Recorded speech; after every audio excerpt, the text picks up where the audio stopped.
When the bass gets bumping up in the club, pour another shot and show me some love. 小脚一搭秒变大佬，九龙坡辣妹于爱到底有多拽？有的小熊3岁了还要爷爷抱，而于爱小小年纪就被网友称为爱姐，甚至凭实力争得了二馆长的职位。想当初虫洞给可爱兄妹办1周岁生日宴，童心未泯的奶成把小爱打包成了礼物，气得爱姐跳出来撵着对方满院子跑。最后为了息事宁熊，无奈的奶成只好许诺了二馆长位置，只能说惹谁都别惹我们爱姐。这天外公拉帮杰派来收玩具，木架上睡觉的爱姐发现被偷家后，立马蹲守在门口跟对方周旋。可一只熊的力量终究是太过渺小，眼看玩具一个个都离自己远去，爱姐扭头对着臭哥哥就是一顿胖揍，仿佛在质问他方才为何不帮忙。等到毫不知情的二顺出来吃饭，小爱又跑去在妈妈面前兔子跳撒气，最后实在气不过的他，转头回到内室狠狠地关上了门。看来二馆长主打从不内耗，原地发疯，就连自己手滑不小心从木架上摔下来，脾气大的爱姐都会扭头踹小树2脚。恐怕拽姐道路上最大的阻碍就是二顺，毕竟于爱再拽也扛不过妈妈的一个大逼斗。只见他张牙舞爪的挑衅二顺你过来啊，结果妈妈一个逼斗下来，拽姐瞬间变萌女。妈妈，我不是你的小可爱了吗？但其实我们小爱可盐可甜，搞笑天赋丝毫不输其他熊熊。一次可爱兄妹像往常一样排排坐吃笋笋，然而爱姐却没意识到自己方向做反了，下意识往后一靠，结果四仰八叉的摔了下来。爱姐尴尬的舔着嘴巴往四周瞧瞧，见过我糗样的都杀了，统统都杀了。就是说上一个摔得这么尴尬的，还是八里台二姑奶奶喜乐。这天爱姐找到了个风水宝地，想在游客面前表现自己霸气侧漏的一面，但由于猫是液体做的，她一不留神滑了下去。就是说隔着屏幕都能感受到我们爱姐的尴尬。都知道熊熊们都特别喜欢玩雪，有次爱姐急着玩雪，直接越过了盆盆奶，外公一整个瞳孔地震，这孩子要去哪？在盆盆奶和玩雪之间纠结了很久，爱姐最终折返回来开倍速喝完了盆盆奶。就是说于爱是个方面都很完美的小熊吧，自立不失，善良聪明，不失娇憨，难怪会有众多猫粉以喜爱她。暮云呢？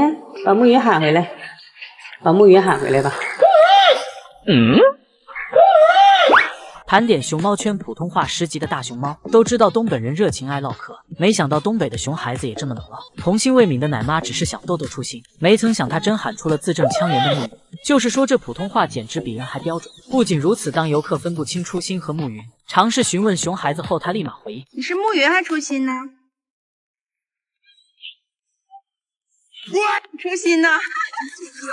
果然在东北谁也不能让话掉地上，就算是国宝大熊猫也不行。当初新睡醒一觉想提前下班回家时，奶妈担心他身体，便劝他溜达溜达。初心当即不乐意了，还甩出一句东北腔：都刚睡醒，去溜达溜达去。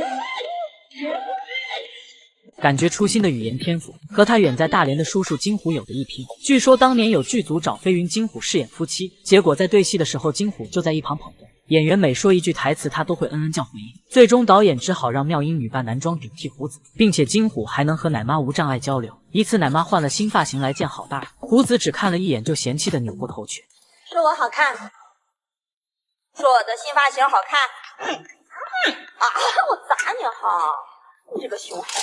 或许是奶妈新发型太过辣眼，金虎赶紧转身逃离这是非之地，可走了几步还是忍不住吐槽：我再不和你玩了哈！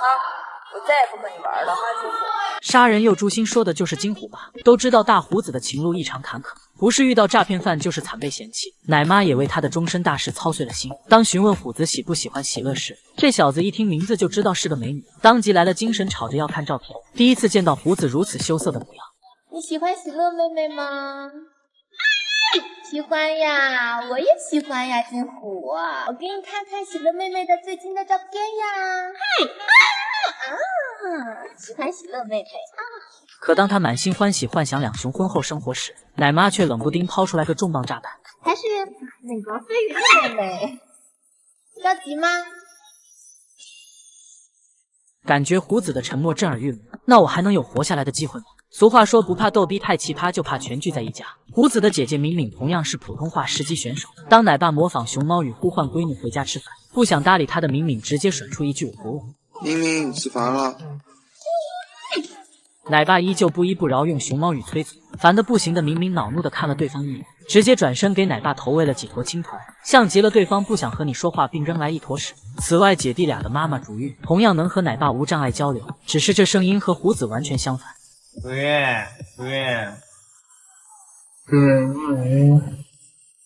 你不吃啊？对此，金虎表示我妈私下烟酒都来，而他的好外甥蒙兰也是从小话痨，和发姑奶爸无障碍交流的视频更是火遍全网。60多斤啊！你也晓得你60多斤了。哎，胖儿。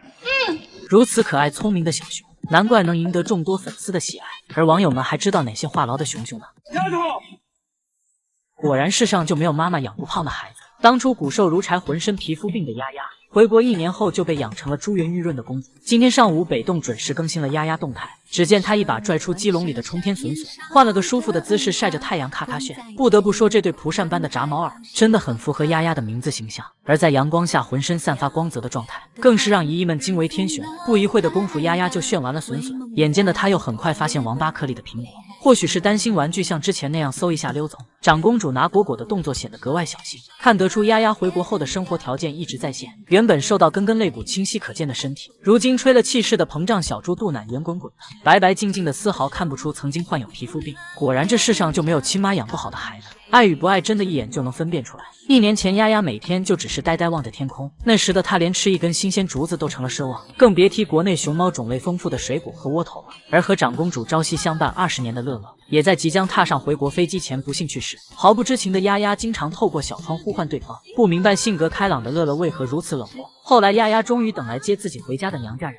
听到呼唤后，她不可置信地趴在窗边张望，一遍遍确认这一切并不是自己做的梦。这条回家路，长公主足足走了20年。落地后，工作人员拿着竹子欢迎她回家，隔离房间内也堆满了一整面墙的新鲜竹子，生怕地上凉，甚至还贴心地摆了张榻榻米。虽身处陌生环境，但丫丫丝毫没有应激，镜头一转身下的榻榻米上就铺满了笋皮。吃饱喝足后的她则枕着竹子沉沉睡去，而北洞园方更是把丫丫疼到骨子里，不仅给她安排了母亲老乐乐的房间，别熊有的长公主府也通通安排到位，就连冬天冻定夏天烫定的铁王座都有。丫丫睁眼就有吃不完的竹子、笋笋和水果，整洁干净的外场令她每天都心情愉悦。正所谓被爱能使血肉疯狂生长，感受到爱的她短短半年就长出了幸福肥。而外交部发言人华春莹看到丫丫变化后，直接在推特发文并配上对比图打脸孟菲斯，无论在东还是在西回家才是最好的，只希望丫丫未来每一天都快快乐乐，好好享受本就属于自己的幸福生活。北洞再次更新丫丫最新动态，长公主来和猫粉一起过小年了。只见丫丫一把捞起长颈鹿玩具，放到嘴边咀嚼2下就立马扔了，确认过眼神不是本公主要找的笋，随后假装若无其事地吃起了笋笋。当鸭宝拿起胡萝卜仔细闻了闻，确认这玩意能吃后，才慢慢品尝起来。可以看到丫丫脸盘子变得圆滚滚，曾经的小饭桌已经变成了小猪肚腩，健壮的胳膊完全可以一拳捶飞2脚兽。因此饲养员为她准备了无糖版窝头，丫丫干巴巴的嚼了很久才勉强咽下去，感觉用不了多久她就会拒绝吃这玩意了。毕竟北洞的小熊几乎没有喜欢窝头的，就连最新展出的社恐小熊花点点也不例外，甚至接连把5位饲养员全部逼到刻板。不得不说，还是很期待看到丫丫拿捏奶爸，毕竟只有在自己家才有傲娇的资本。从5月28日丫丫从上海回到北洞，官方每周发布的相关视频中，能清楚看到她的生活质量一直在线。尽管当时丫丫达到机场已是深夜，但李奶爸还是拿着一大捧竹子去迎接他的小公主回家，还给丫丫洗干净超大笋笋当加餐。过了太久苦日子的丫宝初到北洞时，即便每天都有吃不完的新鲜竹子和笋笋，丫丫也不舍得浪费一丁点，吃东西都是连带着笋皮一块狼吞虎咽。因此奶爸总是给他准备非常多的食物，生怕一不小心就给孩子饿着了。而如今我们的长公主早已完全适应本该属于自己的奢华生活，营养跟上后免疫力自然就抗打了。仅仅2个月，皮肤病就有了很大改善，丫丫整只熊的状态焕然一新，原本暗淡的眼睛里重新注入光芒。不久后，丫丫迎来回国的首个生日，现场被新鲜的绿竹包围，还有大大的窝头蛋糕。丫丫吃完还意犹未尽，在凉席上找零食，看到鸭宝嘴角的笑意，真的会替他开心。此时的丫丫哪还有半点在孟菲斯时的憔悴老态，并且吃笋笋前，他还不忘给姨姨们耍断金箍棒，只能说一眼就看出是否有在好好照顾熊猫。而李奶爸不仅给丫丫准备吃不完的竹子笋笋，偶尔还为她准备一些胖大海边的竹笼丰茸。每天鸭宝沐浴着阳光，听着清脆的鸟语，在饲养员浓浓的爱意中享受家乡美味。下周丫丫就要度过回国后的首个春节，希望长公主在新的1年里健康快乐每一天。